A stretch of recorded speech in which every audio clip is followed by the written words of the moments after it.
হরি শব্দের বিভিন্ন অর্থ হয়।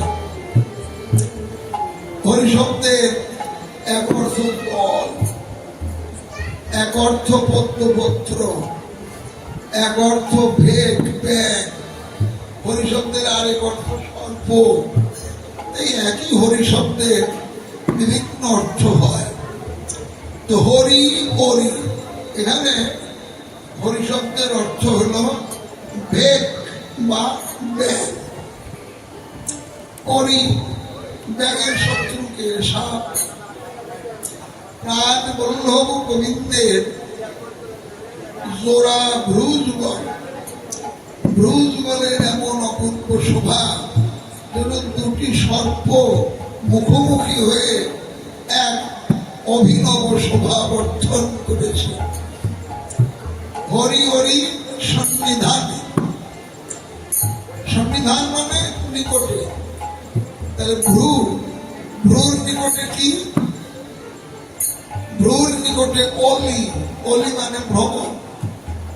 অর্থাৎ প্রাণ বল্লভ গোবিন্দের কুঞ্চিত কেশাবলী, কোকড়ানো চুলগুলো যখন মা যশোমতী গুঞ্জা বেঁধে দিয়েছেন, যেগুলো চুল দীর্ঘ লম্বা সেগুলো গুঞ্জায় বাঁধা পড়েছে, আর যেগুলো নাতি দীর্ঘ বেশি লম্বা না ওগুলো গুঞ্জায় বাঁধা পড়ে নাই, সারা আসে।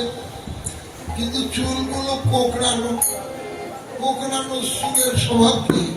গুচ্ছাকারে থাকে না।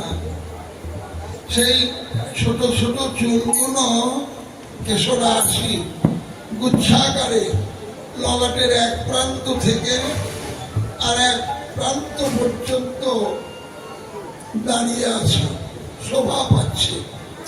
প্রতিটি কেশ গুচ্ছকে চুলের থোকা থোকা, ওগুলোকে মনে হচ্ছিল যেন ভ্রমর, অনেকগুলো ভ্রমর সারিবদ্ধ ভাবে দাঁড়িয়ে রয়েছে।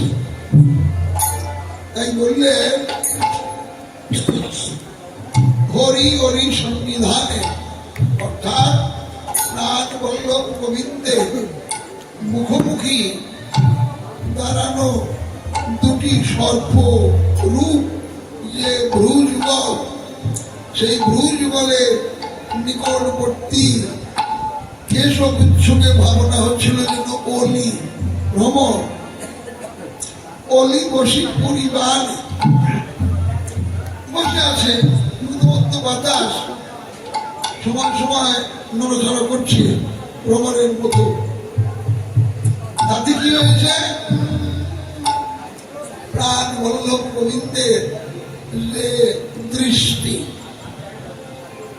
কটাক্ষ, যে বাঁকা চাহনি, সেই বাঁকা চাহনি রমণী মনে মনে বাঘ, সেই কটাক্ষ বাঘ যেন রমণীর হৃদয় বিদ্ধ করে দিতেছে।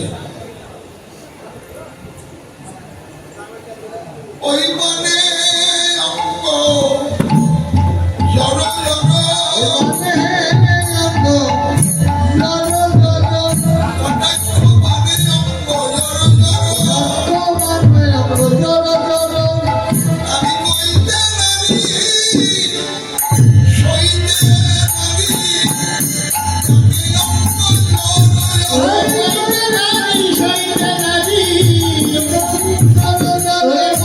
নারী সইতে নারী আমি অঙ্গ গোবিন্দের সেই কটাক্ষ পান রূপ দৃষ্টি আমার হৃদয়কে নিবদ্ধ করেছে। আমি এই রূপের জ্বালা তো আর সইতে পারি না রে ললিতারে, বিশাখারে, এই অপরূপ রূপের কথা আমার এই এক বদনে বলে আমি যেন তোদের নিকটে সুস্পষ্ট ব্যক্ত করতে পারছি না। আরো মনে হলো কি জানিস, ওরে খগেন্দ্র নিকটে আসি রসেন্দ্র বাজায় বাসি, খগেন্দ্র নিকটে আসি রসেন্দ্র বাজায় বাসি, খগেন্দ্র নিকটে বসি রসেন্দ্র বাজায় বাসি, খগেন্দ্র নিকটে আসি রসেন্দ্র বাজায় বাসি, যোগীন্দ্র মুনীন্দ্র আর যোগীন্দ্র মুনীন্দ্র মূর্ছ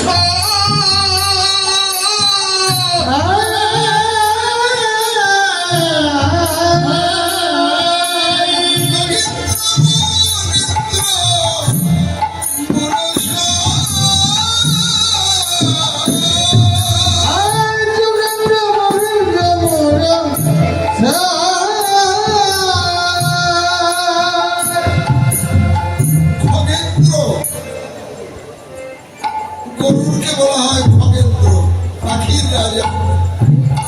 খগেন্দ্র প্রাণ বল্লভ গোবিন্দের যে নাসিকা, তার নিকটে বসেছে কে? রসেন্দ্র। রসেন্দ্র যে গোবিন্দের অধর যুগল, সুরক্তিম অধর যুগল, যার মধুর হাসি, রূপ রসধারা যে আস্বাদন করে সেই জানে যে হাসির মহিমা কি। তার উপরে বাসিকা গোবিন্দের জঠরাঞ্চলে গোজাই ছিল। আমি যখন ওই রূপ দেখছিলাম, বাসি আবার পল্লবের অত্যন্ত প্রিয়, তো বাসিকে অত্যন্ত ভালোবাসে। আর বাসির স্বভাব গোবিন্দ অধরামৃত ব্যতীত আর কিছুই গ্রহণ করে না।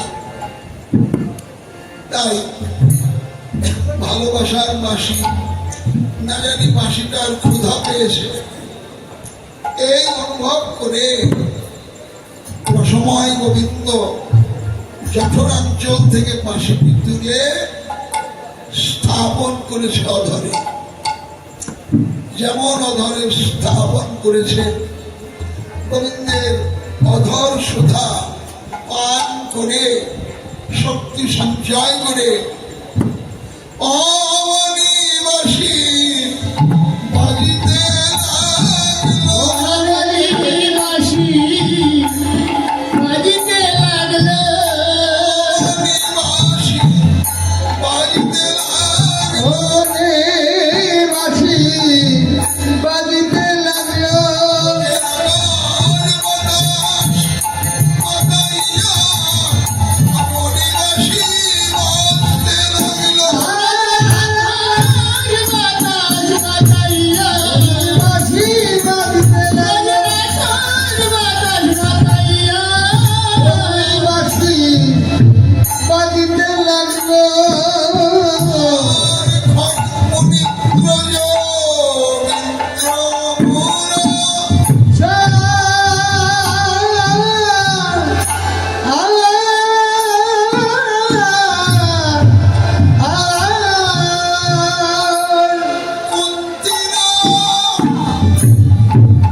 কৌশল্যা দ্রৌপদী কুন্তি তারা মন্দোদরী তথা